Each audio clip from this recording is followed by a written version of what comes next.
I'm going to show you guys how to do the serpentine belt yourself.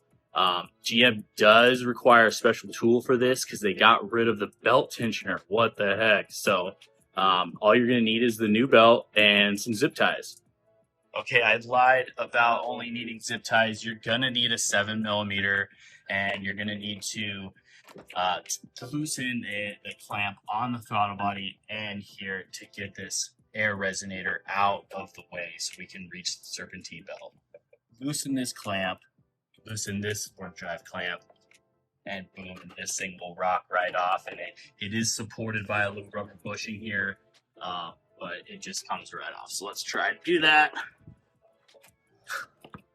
So like I said, if there's a little rubber bushing, sometimes it gets caught up right there. I just like to lay this thing to the side, and boom, we can see the serpentine belt. Now, I got a little gung-ho and I removed the old belt already, but all you need to do is get a pair of dikes and either cut it off, or your belt may already be broken off. I don't really know.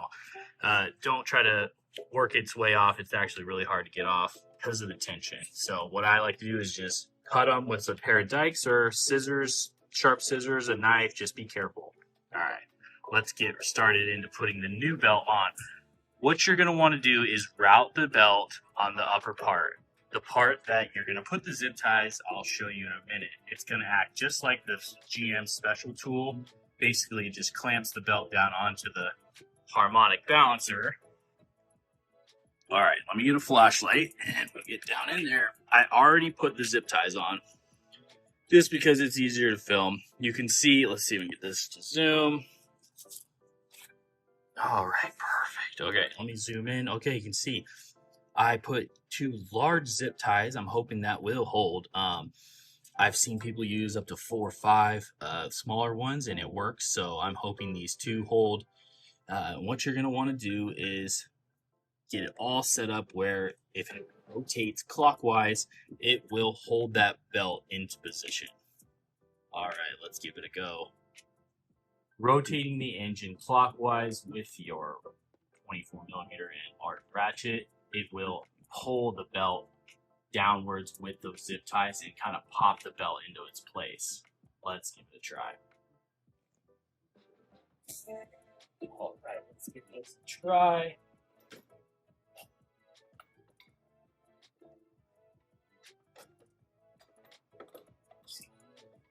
That's why I said you needed 2 hands to help you guide this.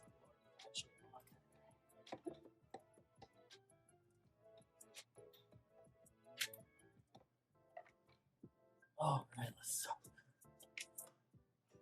rotating the engine.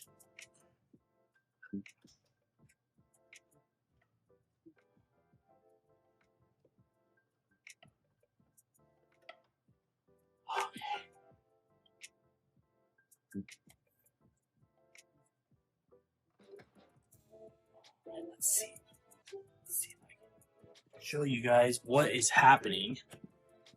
And as you can see, it's pulling the belt around. Let's see.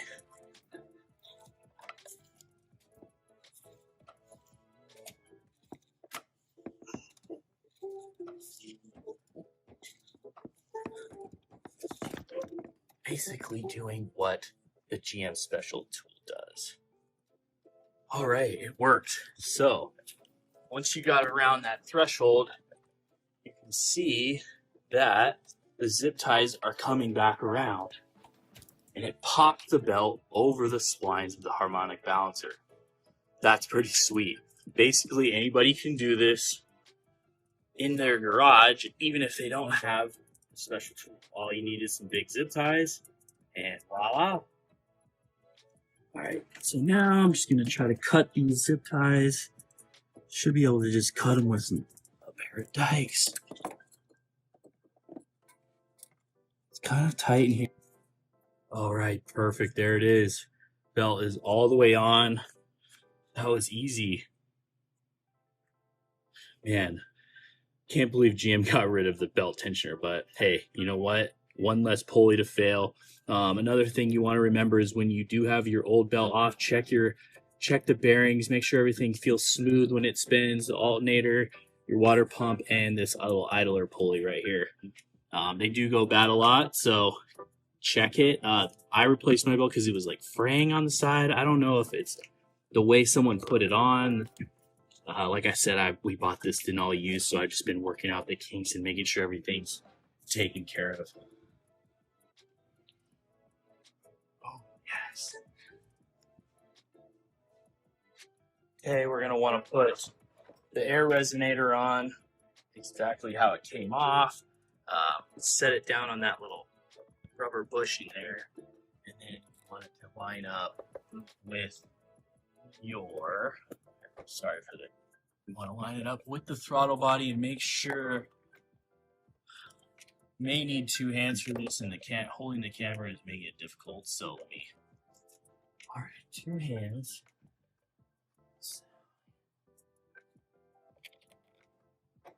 Turn this off. This came off. This rubber bushing lined up.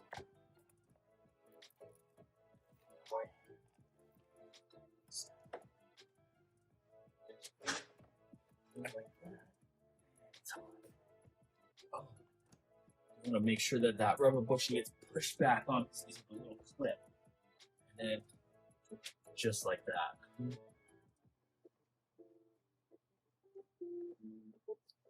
Lined up. So, as you can see, those are lined up. They're the throttle. The boot is over the throttle body, nice and clean. You want to get your second belt. Usually with an extension, it really helps.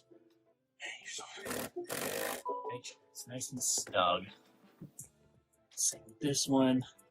This one got turned a little bit.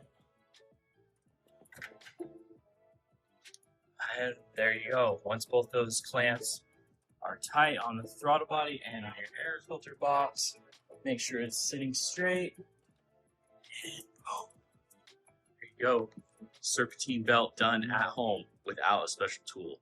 You know, and I don't know how much this will range at the dealer, but I'm sure you're not gonna leave the dealer without spending at least $500 for a serpentine belt, which costed me $25 or $30, however much the belt was. Okay, you're going to want to make sure that all your tools are out of the way when you're done. You don't want anything accidentally falling down into the engine bay or getting caught into the belt that you just put on. So just give it a double take, look for anything that's not right, go over all your work, and then we're going to fire this thing up and put a flashlight on that belt and make sure it's running smooth and straight. All right, we got it fired up. Let's get a flashlight. Oh yeah, look at that. Brand new belt. Looks like it's running as smooth as can be. Just make sure you look at it, don't get too close.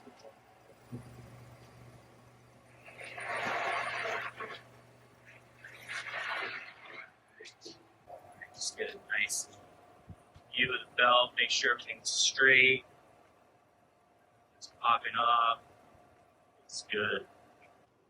All right, man, I hope I helped you guys out. That just saved me a ton of money by doing that belt myself. All right, thanks for watching, guys. Go check out my channel. I got some other stuff on the Silverado. I got a ton of plans for videos on the Yukon Denali. Stay tuned. Like and subscribe. Thanks, guys.